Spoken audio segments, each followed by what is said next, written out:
Hey guys, it's Melanie. Welcome back to my channel. Today I'm going to be talking about a book that I bought because of a sponsored Instagram post. So, like many other people these days, I am wasting my days on TikTok, and one of the biggest creators on the platform is Addison Rae. I love Addison Rae. I think she's super talented. I think she's super beautiful.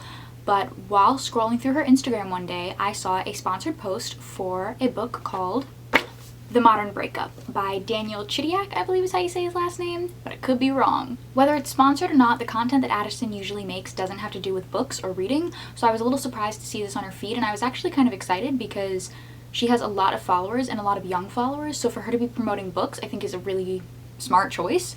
I don't know if this was the book though. So when I clicked the account that was linked to this book, I saw that it had almost 300,000 followers, and that is a lot of followers. This was a couple of weeks ago, so there might be more than 300,000 at this point. I'm not sure. I'll insert an updated screenshot right now, but it had me really shook, and I never really seek out the Instagram accounts of books that I read, so I'm not sure if this is common. It definitely piqued my interest, and I figured, there's my cat, but it definitely piqued my interest, and I figured that I would purchase this book and film a review on it. I have a lot of thoughts. You probably can't see this because it's pencil, but it is a page worth of thoughts. So let us just get into it. I'm going to give you guys a quick little rundown of the story with no spoilers, and then we are going to get into chapter by chapter how I felt about The Modern Breakup. So the premise of the story is that this girl Amelia got out of a relationship with this guy named Jay, and it kind of takes us over the course of the first 5 weeks of that breakup and her thought process and everybody else's thought process on said breakup, and that's pretty much the gist of it. The very beginning of the book starts with this prologue kind of chapter, and it's called Endless Knot. A couple of the chapters have these really cool images on them. I'm not too sure what they mean aside from literally that's an endless knot and the chapter is called Endless Knot, but a couple of the other chapters in the book have that as well. So the prologue of this book, it was very confusing to have to jump into. It's about a girl and she's in some sort of maze, and there might be a mirror and there might be some vines, and it was definitely a metaphor for like not loving yourself or loving the wrong people, but it just kind of went over my head, and I didn't feel like it really did anything for the story or to prepare me for it. Once we get into the actual story, Amelia is on vacation in New York with her best friend Zara. It's either Zara or Zara. I'm gonna say Zara. I'm sorry if that's wrong. I don't remember if it told us where they were on vacation from, but honestly until one of the last chapters of this book, I had no idea where these girls were from. So the girls are at a bar on this New York vacation, and they catch the eye of mainly one boy named Nick, but he's with his friend Jordan, so Jordan and Nick. The girls have an interaction with them. Nick and Zara seem to really not hit it off at all. He insults her and she insults him, and then they go away and then they come back, and it was like a lot. A lot of the dialogue in this book is very weirdly phrased. It's things that I feel like a lot of people wouldn't end up saying, but you know what? We finished the book. You can clearly see that our main character Amelia has her eyes on the boy Nick, but her friend Zara ends up talking to him because they're both the outgoing ones of the duos, and she ends up talking to the quieter friend Jordan. But they seem to be like hitting it off well. She's not really paying attention too much, but she's not like, oh my god, I wish I was talking to Nick instead of the other one. Like I said, there's some weird language. It feels like they're over-explaining the story to me. It's kind of relatable, everything that they're saying, but it just feels like they repeat the same things over and over again. And some of the lines, like I said, are just really weird. Page 36, I didn't want to get up yet, but I was busting to pee. I mean, I get it, but like, I was busting to pee? That's just phrased so weirdly. I don't know. When we get to chapter 3, the book takes us to 5 weeks earlier than the New York trip. Kind of random, and then we stay there for like the majority of the book, to the point where I forgot that the book even was about a trip to New York, or maybe it's not even about a trip to New York, I don't know. But the fact that they opened the book with the trip to New York, and then they took me back to 5 weeks earlier, and kept me there for a while, without ever really telling me what happens, was just a lot. I'm sorry, I'm like getting annoyed about this already. We're only on chapter 3. When we're 57 pages into the book, Amelia writes a note on her phone. Doesn't really matter what it says, but her friend tells her that it would probably be a good idea for her to get out of her head and just kind of take stock of what she's thinking. And so it's a list of things she's thinking about guys, but it's also get cucumbers, cans of tuna, lemons, tampons, milk, toothpaste, moisturizer, and return headphones. So, okay. That's not how I organize my notes section, but that just could be because I like to keep things organized. When we get to chapter 4, we switch point of views and we get to the point of view of Zara. Now, this doesn't do anything to further the plot. It's just kind of Zara's take on her friend's relationship, and also like experiences that Zara herself has had in life. And the next chapter we go right back to Amelia. It's really confusing that they changed the point of views because that first prologue that we saw, Endless Knot, didn't have a point of view of anyone. Then we start our actual book, and it doesn't say Amelia, it doesn't have a point of view of anyone, and then just on the 4th chapter we switch points of views. So it was just a little jarring. But anyway, we get back to Amelia. By chapter 5, I feel like I'm just rereading the same thought process over and over and over again, which, like, if you've gone through a breakup, sometimes you will go over things over and over and over again, but we're not even going over Amelia and her boyfriend Jay's breakup. We're just going over, like, the way Amelia feels about things and then the way other people feel about the way Amelia feels about things. I'm not here for it. This isn't really important, but I just wanted to mention that in chapter 6, Amelia tells us about how she did a spell so that she could get a guy back. That's kind of a mood, but also, what? Again, with the weird phrasing on page 81, she's talking about how cool a guy is, and she says, "I think so now, but I could only see the best in him. His dress sense was amazing too. Jay was just a really cool guy." His dress sense was just amazing too? I don't know if this is just me. Comment down below and let me know if you guys think some of these are weird phrasing as well, but like, I just feel like that's phrased so weirdly. In chapter 7, we're introduced to Amelia's mom. She's really only here for like 2 seconds. She says she's been at the clinic all day. I assumed that she was sick, but it turns out she just works there, and she is also a psychiatrist. Is a psychiatrist's office called a clinic? That confused me a little bit, but I guess it doesn't really matter. And I don't really like the mom at all. She's very judgmental. On page 86, they talk about Amelia's ex-boyfriend Jay, and the reason that the mom doesn't like him, she says, is he had no real relationship with his parents, and in my opinion, he spoke quite disrespectfully about them. He doesn't need to have a good relationship with his parents, like that's not something she should judge him about, because that's not his fault. I mean, depending on how disrespectfully he spoke about them, but like, if his parents did him dirty, I don't think that he should be, you know, kissing the ground they walk on. I don't know. Family dynamics are interesting. The mom does throw out a really nice quote though on page 88, although Amelia randomly interrupts her in the middle of throwing this quote out. She's talking about Amelia's ex and she says, "He's very troubled, baby, but he's still aware of what he's doing to you. He knows you still want him. You made that obvious by pouring out your heart to him. I read this thing on Instagram the other day." "Yeah, what?" I asked. It said, "No matter how attractive a person's potential may be, you have to date their reality." I like that quote. I like that quote a lot. But just the fact that Amelia had to interrupt her, like, she was telling you. She was telling you what the quote was. You didn't need to do that. While Amelia's on this phone call with her mom and we're getting introduced to the mother, she gets another phone call and it's from her ex-boyfriend. So she picks up, they have a very short conversation, and then at the end Amelia says, "Okay, thanks, let's chat soon, have a good day." "Let's chat soon" is not in my everyday vocabulary, but it's in Amelia's, so everything about her kind of like grinds my gears, which you can not like the main character of a book and still like the book, but that's not the case here. I don't like it either. Right after she tells her ex-boyfriend, "Let's chat soon," her and her mom hang up the phone and she says, "I've gotta go, I'll speak to you soon." Like, talk soon, call you later. I don't know, it just doesn't feel very casual. It feels very uncomfortable, which maybe you would be if you were talking to your judgmental mother or to your ex-boyfriend, but like, I don't know. Right after chapter 7, the phone call with her mom, we get chapter 8, which is the point of view of her mom. It just feels very unnecessary, and like she's saying the same thing over and over again, and the same things she said the last chapter, and the same things everyone's been saying in all the other chapters. And then honestly, I don't think we see the mom again in the rest of the book. She just has these 2 chapters, which she's not that integral to it necessarily, but like it just kind of felt like, oh. They also don't get too much into her parents' divorce, but the mom does say, "When Amelia's father and I broke up, I made a conscious effort always to tell her that her father loved her. If she didn't see her father as a positive role model, she could hate men for the rest of her life. I was aware of that."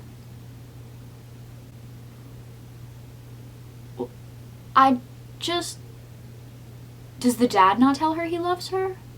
Does the dad not see her? Why did the parents break up? How did that affect Amelia? How old was she? Like, literally give me anything about Amelia. I do not know anything about her. I don't know where she works. I didn't even know where she lived until the very end of the book.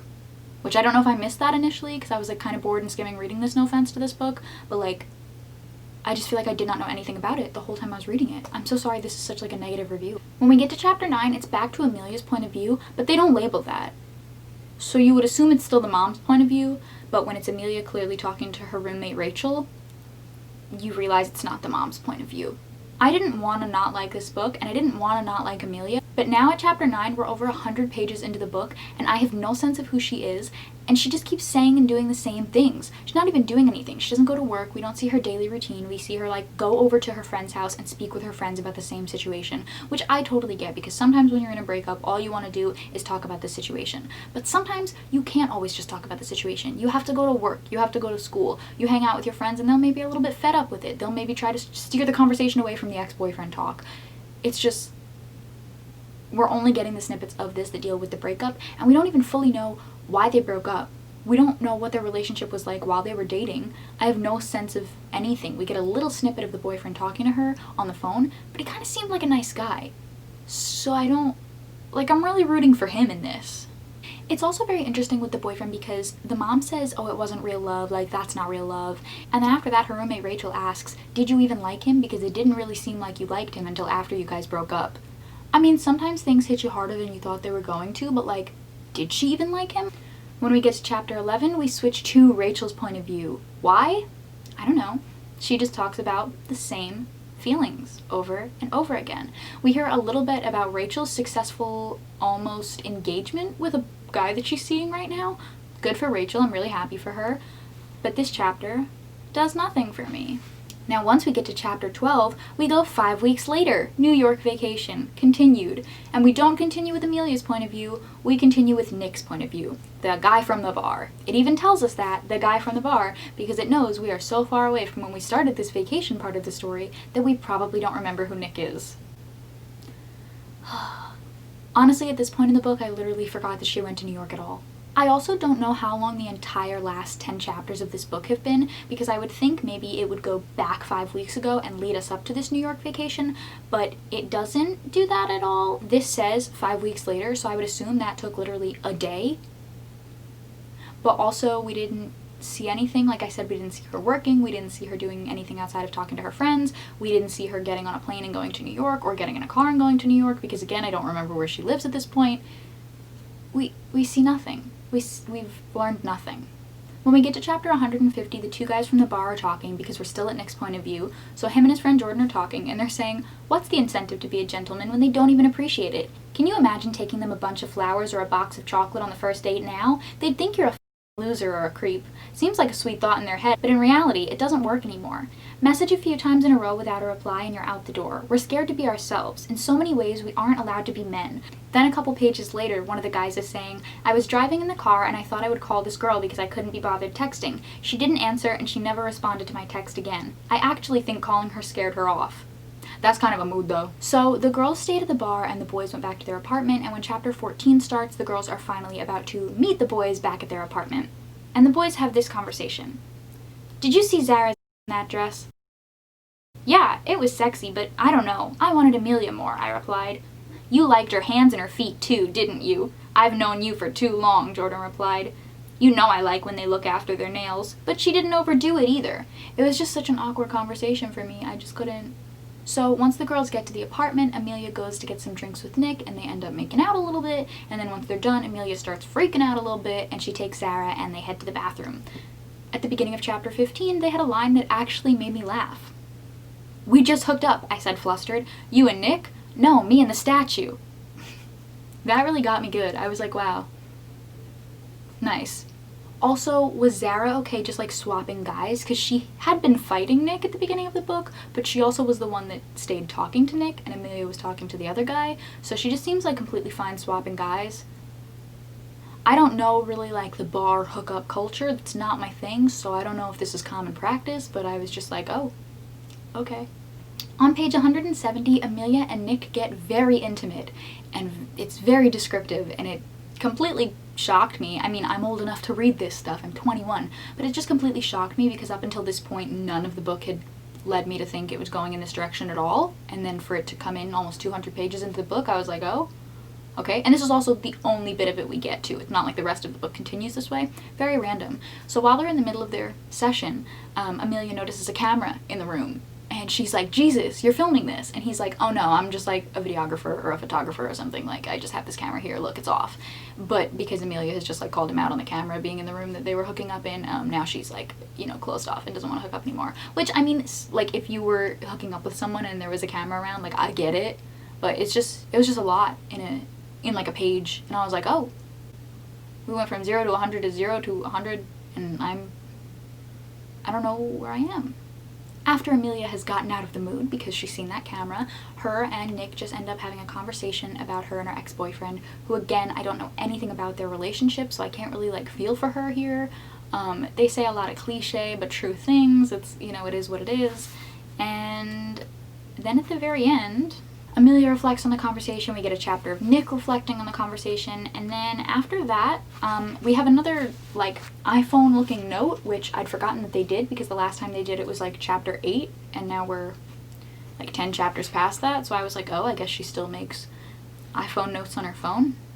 And right after those iPhone notes, we have 1 year passed with this symbol. It says open delta, and then we have 2 years passed, and this says Merkaba. Don't know what that is also. And then we have 3 years later. And do we find out anything that happened in those 3 years? No. Like what Amelia's been doing? No. She says she's traveled a little bit. Okay. She's kept in touch with Nick though. Interesting. Very interesting. Didn't know how that was going to go after the whole camera incident. But she's kept in touch with Nick. And then it seems like maybe her and Nick are going to get together. We find out that Amelia lives in San Francisco. Don't know if they ever told me this in the beginning of the book, but I know now that she lives in San Francisco. So whenever Nick comes to San Francisco for work, they hang out. Sometimes she visits New York and visits him, I think, and they really like each other. And towards the end of the book, it seems like they're going to have a conversation and they're going to tell each other that they like each other. Amelia is going to be going to Thailand, and Nick is going to be in Singapore for work, so he's decided that he's going to come over to Thailand and have a conversation with her, which we all know is going to be that he has feelings for her. I don't know how close Singapore and Thailand are, but like, what? Amelia also tells us that they've been keeping in touch over the past 3 years over WhatsApp. Why aren't you guys just texting? Or Snapchatting? Or Facebook messaging? Or DMing, honestly? Like, what? I don't know. Maybe there's a whole WhatsApp culture that I don't get. At the very end of the last chapter that has Amelia's point of view, she signs it, Amelia Golding. Don't know why. Don't know why she signs it. There's no reason. There's no reason. Then we have a very short thing that I believe ties back to that beginning confusing prologue. It's called Lotus, and it's just about a girl opening her eyes and then like going through a mirror. I guess Amelia's learned something. I guess that girl has learned something. And then after that, we have a quote on the very last page. I know Amelia has been telling a lot of people about what happened in our relationship, but there are always 2 sides to every story. She wasn't perfect either, you know. Jay. Amelia has been complaining about the relationship, but I don't know anything about your relationship, and this also makes me think that there's going to be a sequel of Jay's point of view. And I won't read it!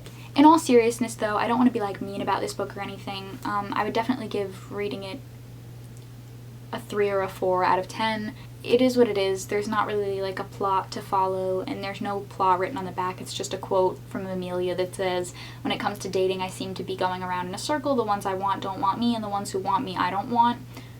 Which kind of doesn't make any sense because the only 2 boys we hear about her interacting with are Jay, her ex-boyfriend, who granted doesn't want her, but then the boy Nick that she does want, and he also wants her.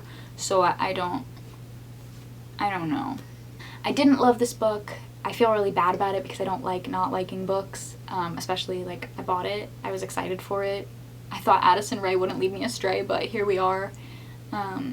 If you guys have read this book, let me know what you think. This book has nothing to do with Addison Rae, but that's how I found the book. So like I said, I think it's really great that she was doing a post about a book and reading, even if it was a sponsored post. I think that's great to show her young followers. I don't know that this was the book to do it with though. I would love to know what she's genuinely interested in reading. I think that would be fun. I don't know a lot of stars that like talk about books, but I know Chloe Lukaziak from Dance Moms used to do like a Chloe's book club thing, and like I think that's so fun when celebrities do that. I know Mean Girls the Musical has been doing like read-alongs with the cast and stuff, so I think things like that are so fun, and I think when celebrities or influencers or something with a following, you know, encourages reading or encourages a certain book, I think that's wonderful.